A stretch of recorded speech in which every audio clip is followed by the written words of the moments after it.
አዳም ከሔዋን በፊት ሚስት ነበረው። ይህንን የሚሉት የመካከለኛው ምስራቅና የአይሁድ ጥንታዊ አፈ ታሪኮች ናቸው። ግን እንደ እውነታው ከሆነ አዳም ከሔዋን በፊት ሚስት ነበረው ወይስ ይህ ተራ አፈ ታሪክ ነው? እውነትስ ከሆነ ለምን ከመጽሐፍ ቅዱስ እውነታው ተደበቀ? ቪዲዮውን እስከ መጨረሻው ከተከታተላችሁት ከዚያው ወዛጋቢ ታሪክ በስተጀርባ ያለውን እውነታ የማስቃኛችሁ ይሆናል። ያላችሁት ገዳማት ቲቪ የዩቲዩብ ቻናል ላይ ነው። ይህ ቪዲዮ ብዙ ሰዎች ጋር እንዲደርስ እንደተለመደው ሁላችሁም የቻናሌ ቤተሰቦች ቪዲዮን ላይክ በማድረግ እንድትጀምሩ በትህትና ጠይቃለሁ። ወደዚህ ቻናል ስትመጡ የመጀመሪያችሁ ከሆነ ደግሞ ሰብስክራይብ በማድረግ የዚህ ትልቅ ቤተሰብ አባል መሆን ትችላላችሁ። አሁን ቀጥታ ወደ ዛሬው ቪዲዮ እናልፋለን።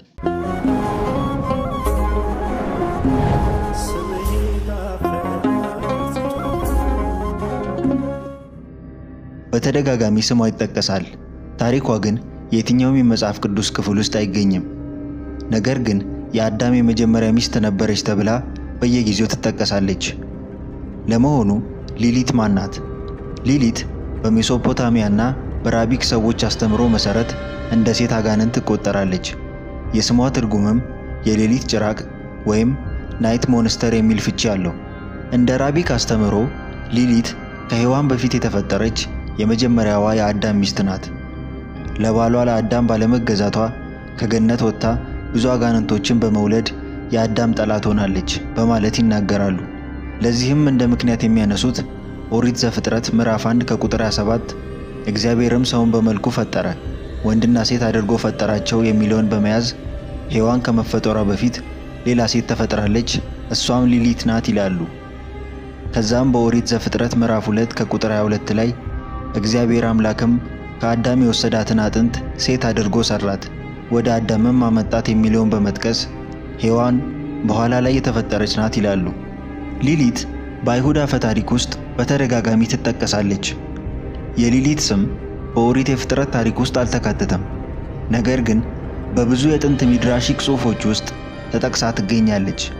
የሊሊትን ማንነት በተመለከተ የታሪክና የሥነ ጽሑፍ ባለሙያዎች እንዲሁም በአይሁድ ሊቃውንት እና ፌሚኒስቶች በተጨማሪም በሌሎች ምሁራን መካከል ክርክር ተካሂዷል። ሊሊትን በተመለከተ በርካታ መነሻ ታሪኮች አሉ።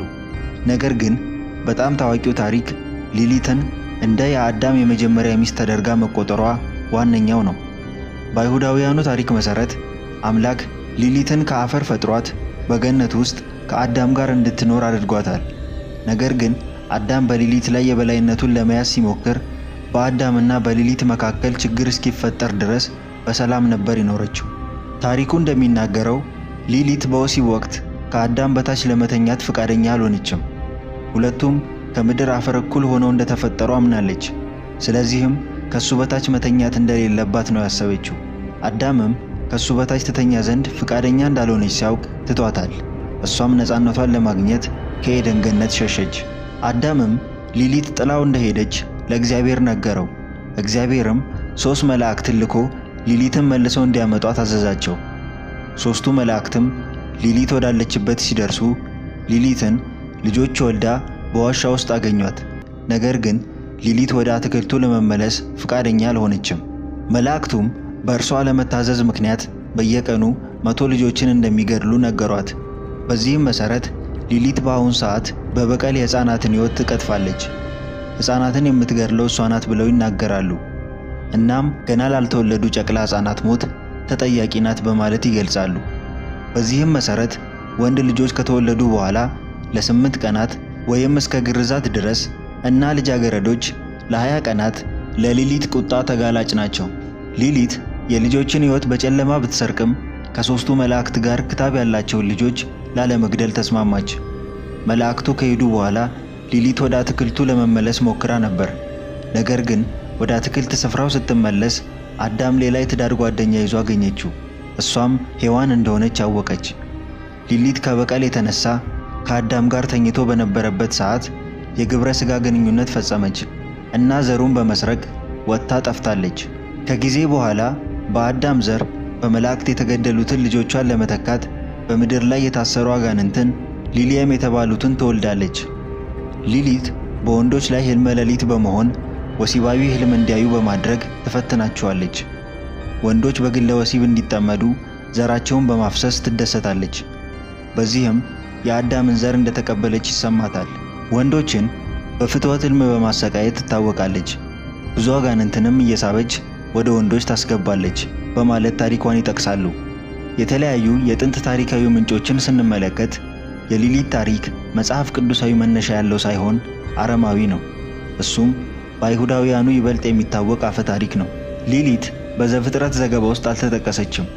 እሷን የሚመለከት ወይም እሷን የሚገልጽ ምንም አይነት ዘገባ አልተጻፈም። ምክንያቱም ይህ ታሪክ ጭራሽ ያልተፈጸመ ታሪክ በመሆኑ ነው።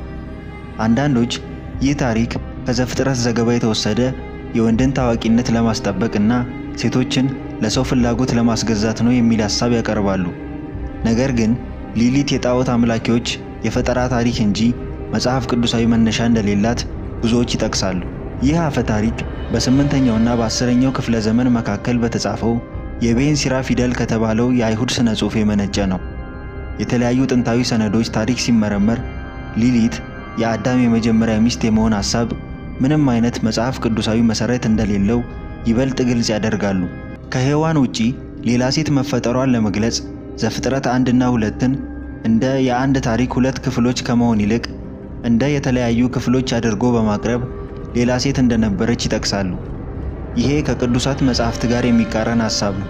የሊሊት ታሪክ ከአይሁዳውያኑ አፈ ታሪክ በተጨማሪ በጥንቷ ባቢሎን ተረቶች ውስጥ የሚታወቅ ታሪክ ነው። በጥንት የባቢሎን አፈ ታሪኮች ውስጥ ከሚጠቀሱት ተረቶች ውስጥ አንደኛው ይኸው የሊሊት ጉዳይ ነው።